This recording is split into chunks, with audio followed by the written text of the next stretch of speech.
안녕하세요. 사이클존 짱감독 소포 김소영입니다. 학생인 줄 알았어요. 김소영입니다. 수강생입니다. 네, 진정한 수강생의 목소리입니다. 자, 오늘 로드 자전거를 시작하는 분들을 위해서 시작할 때 필요한 12가지 팁을 준비했습니다. 12가지요? 네, 제가 과감하게 오늘 12가지를 준비해서 나왔습니다.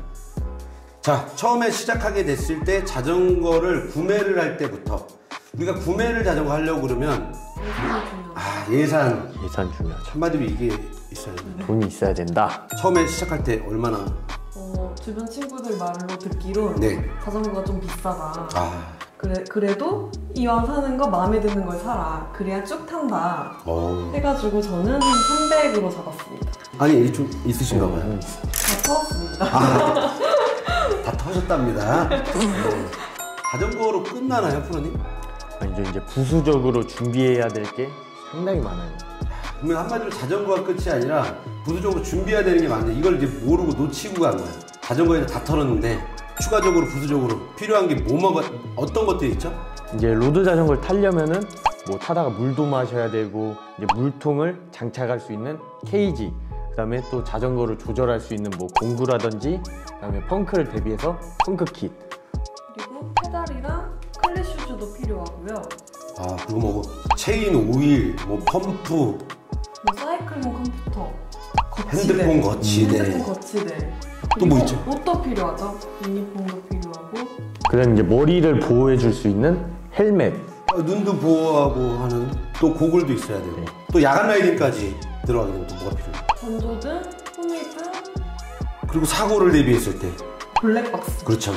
요즘은 또 자전거 이제 블랙박스라고 해서 전방 블랙박스랑 후방 블랙박스가 나오고 있습니다. 추가 예산까지 얼마나 들었어요? 200 넘게 들었죠. 추가 예산이? 네. 자전거를 300만 원어치 샀는데 300만 원을 주고 샀는데 추가 예산이 500만 원이 들었대요. 배보다 배꼽이 더 큰 거잖아요.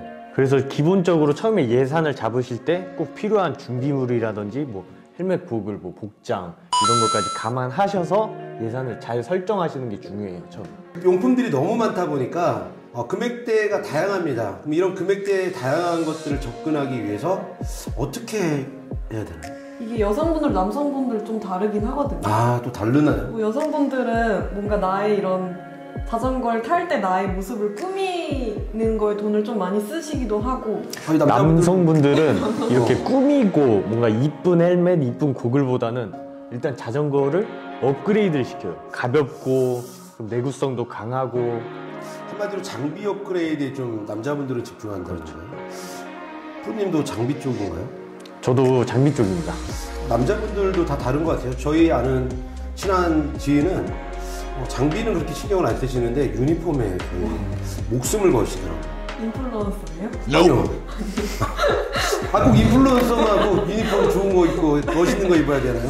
저는 그 돈으로 장비를 업그레이드 시켜서 시속을 더 빨리 타자. 소영 씨는 그 돈으로? 저 요즘에 장비 열심히 생겼어요. 그래서 무게를 많이 좀 줄였습니다. 자전거 무게를. 자, 그러면 이제 무게를 줄였다고 하는데 자전거를 이제 구매할 때 팁으로 바로 두 번째 넘어가 보겠습니다. 자전거를 이제 구매를 할 때 처음에 어떻게 구매를 하셨어요?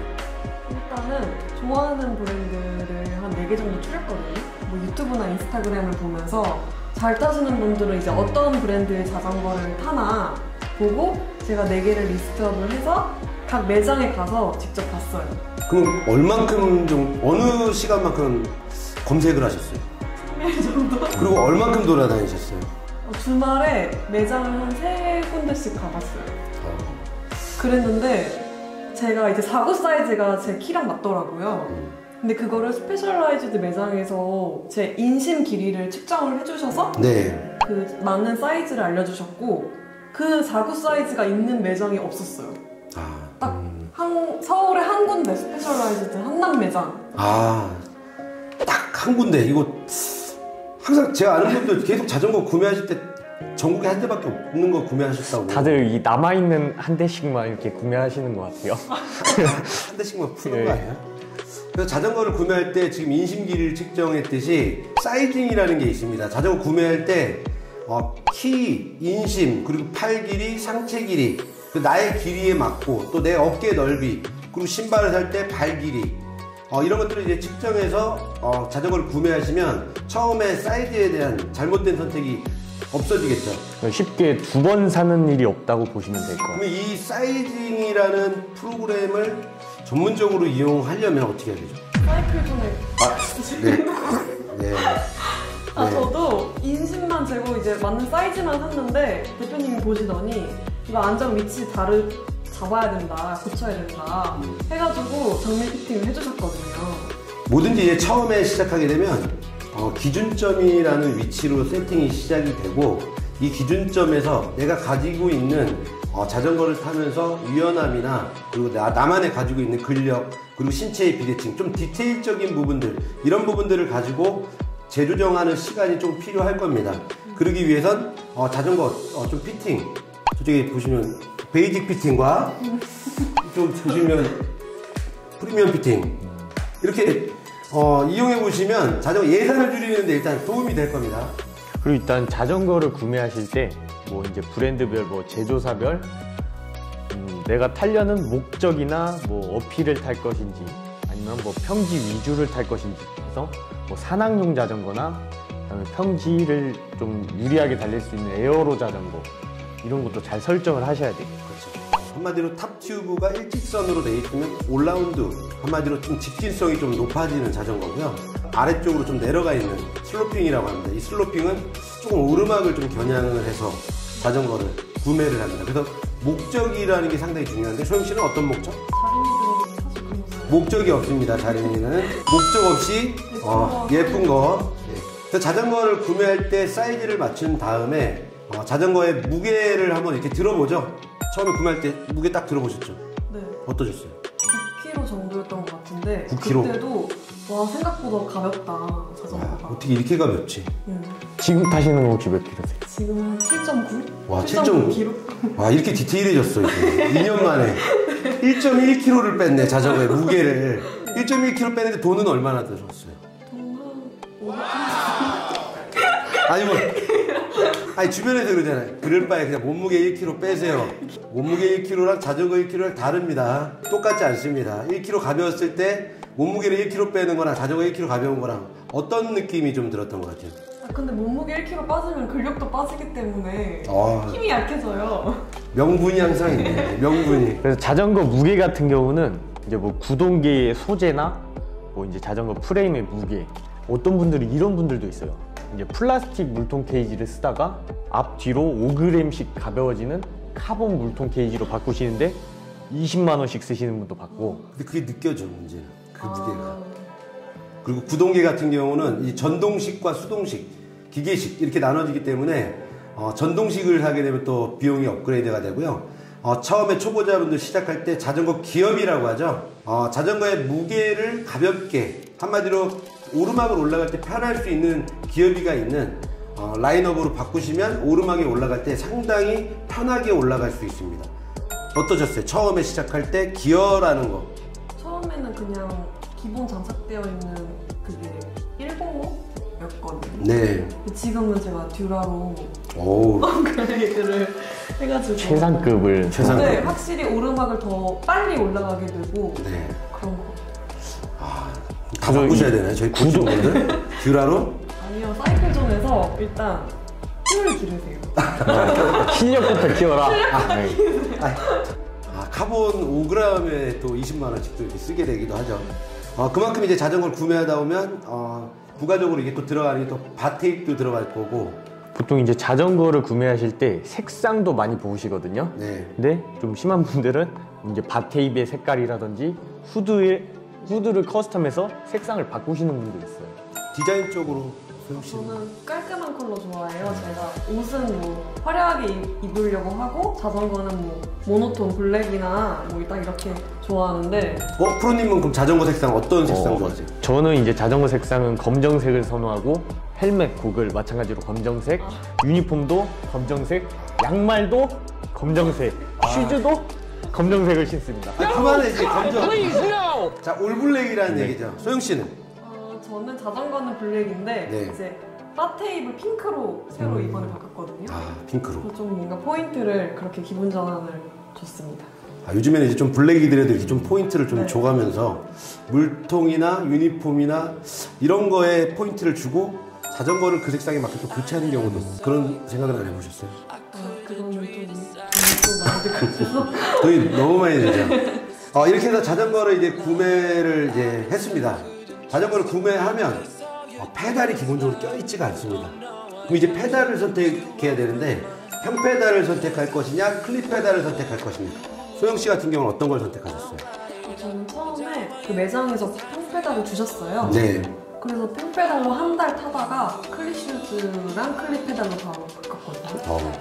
그 처음에 이 클립 페달을 바로 하게 되면 또 이렇게 넘어지는 경우가 많은데 소영 씨는 많이 넘어졌죠. 역시 많이 넘어지네요. 넘어지면 주로 어디를 좀 많이 다치시나요? 양쪽 무릎이 엄청 다쳐요. 제가 여자분들 무릎에다가 밴드 붙이고 오시는 분들 너무 많아요. 그래서 넘어지고 나서 배우러 오시는 분도 많고, 근데 배우고 나가시면은 넘어질 일이 없겠죠, 순서가. 평페달을 선택하게 되면 평페달의 사이즈가 있어요.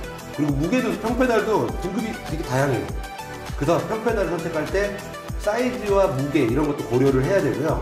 그리고 돌기라고 하죠. 평페달이 튀어나온 오돌토돌 튀어나와서 사이클 슈즈, 일반 우리가 클릿을 사용하는 것 외에도 평페달 슈즈가 있습니다.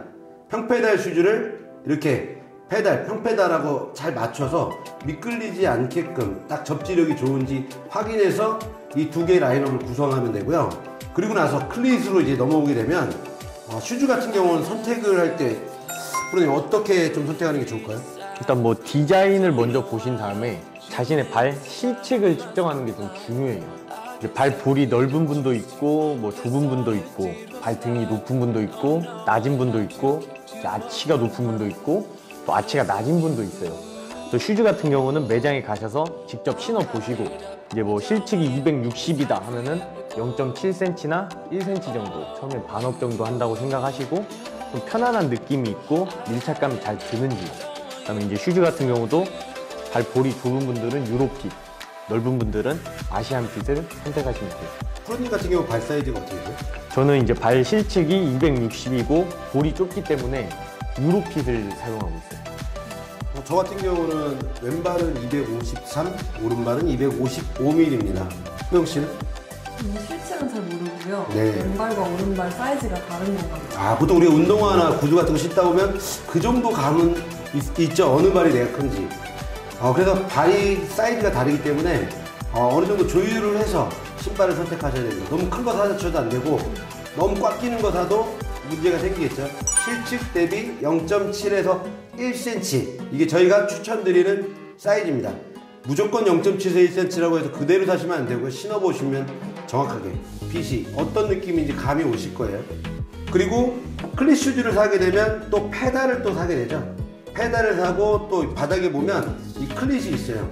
클릿 같은 경우도 색상이 노란색, 파란색, 빨간색 세 가지 타입이 있는데 클릿의 이 색상의 차이는 시마노 기준 좌우 유격의 차이입니다. 유격. 얼만큼 많이 움직이느냐. 그럼 처음에 시작할 때 초보자분들은 이 유격이 좀 많은 게 좋을까요? 없는 게 좋을까요? 그렇죠. 유격이 좀 있는 게 클릿을 뺄 때도 훨씬 수월하고요. 그리고 내릴 때도, 출발할 때도, 그리고 자전거 라이딩 중에 무릎이 좀 흔들린다는 단점은 있지만 무릎에 대한 데미지를 좀 줄일 수가 있습니다. 움직임이 있는 상태에서 무릎의 통증이 적어지겠죠. 그리고 나서 페달, 페달 같은 경우도 라인업이 되게 다양해요. 이 시마노 같은 경우는 뭐 RS 500부터 그다음에 뭐 듀라이스, 뭐 PDR 9100 이런 식으로 막 다양한데 차이점은 뭐냐? 기본적으로 이 페달 같은 경우는 바인딩에 장력이란 게 있어요. 장력이 있죠, 이게. 그래서 저가 라인 같은 경우는 바인딩을 다 풀었을 경우 훨씬 더 유연하게 반응하고, 고가 라인들은 좀 바인딩을 다 풀어도 기본 바인딩이 좀 있기 때문에 처음부터 고가 라인을 사용하게 되면은 잘 안 껴지고 빡빡하다는 얘기죠. 빡빡해서 넘어질 수가 있습니다. 빡빡하지 않게끔 뒤에 또 조절하는 위쪽에 있으니까 이걸 또 최대한 풀어놓고 사용하시면 됩니다. 그래서 제가 실제로 테스트를 좀 해보니까 라인업이 좀 강도가 좀 높은 105 울테그라 드라이스 등급과 저가 RS 550이나 500 이 저가 등급과 비교를 했을 때 저가 라인업이 이 바인딩의 장력이 한 2배에서 많게는 3배까지 좀 느슨합니다. 그렇기 때문에 저가 라인업을 선택하셔야 페달을 끼고 빼는 게 훨씬 수월하다는 거. 이건 모르고 계시죠? 초보자분들 같은 경우는 이렇게 어댑터가 있습니다. 프로님. 혹시 이 어댑터가 뭔지 아세요? 페달의 운동화로 평평하게 클릿 페달을 운동화로 탈 때 사용하는 어댑터인데 이게 상당히 작년에 많이 팔렸습니다.